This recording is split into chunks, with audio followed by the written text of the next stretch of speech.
क्या बाणों की सैया पर लेटे हुए महारथी भीष्म पितामह वापिस खड़े होकर युद्ध में भाग ले सकते थे? अर्जुन द्वारा सहस्त्र बाणों को हटाकर क्या भीष्म पांडवों का विनाश कर सकते थे? क्योंकि भीष्म पितामह की मृत्यु उनकी अपनी मर्जी से होनी थी।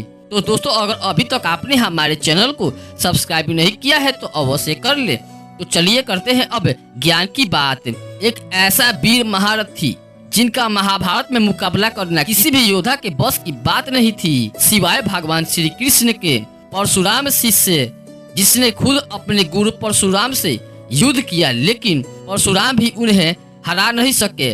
ऐसा योद्धा जिसे मारने के लिए खुद भगवान श्री कृष्ण को अपना वचन तोड़कर रणभूमि में हथियार उठाना पड़ा।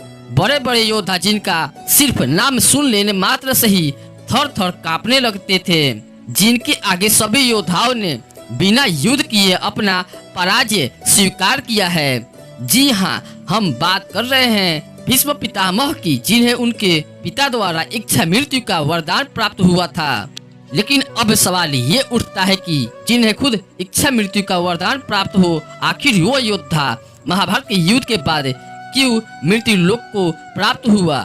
क्या भीष्म पितामह अर्जुन द्वारा बाणों की सैया पर गिराए जाने के बाद उठकर वापस नहीं लड़ सकते थे? तो चलिए अब जानते हैं आखिर क्या वजह थी कि भीष्म पितामह बाणों की सैया से वापस उठकर रणभूमि में नहीं गए।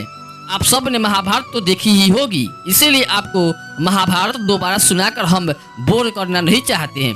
सीधे मुद्दे की बात करते हैं। अर्जुन द्वारा जब भीष्म को बाणों की सैया पर लेटाया गया, तब कौरव सेना पूरी तरह से टूट चुकी थी। ऐसा लग रहा था जैसे कौरव की सेना की रीढ़ की हड्डी टूट चुकी है, क्योंकि भीष्म पितामह के युद्ध से हटना मतलब कौरव की पराजय और उनका बढ़ना।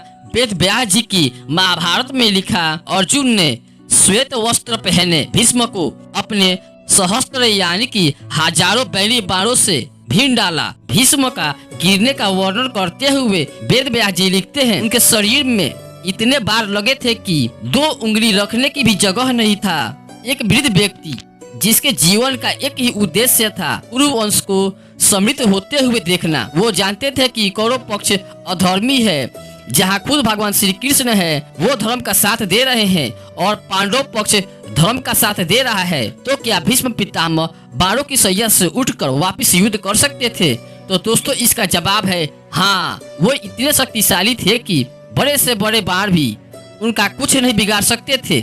लेकिन वो बाणों की सैया से इसीलिए नहीं उठे क्योंकि वो जानते थे कि उनका दिन अब नजदीक आ चुका है। स्वयं भगवान श्री कृष्ण ने भी उन्हें कह दिया था कि अब समय आ चुका है कि आप स्वर्ग की तरफ प्रस्थान करें।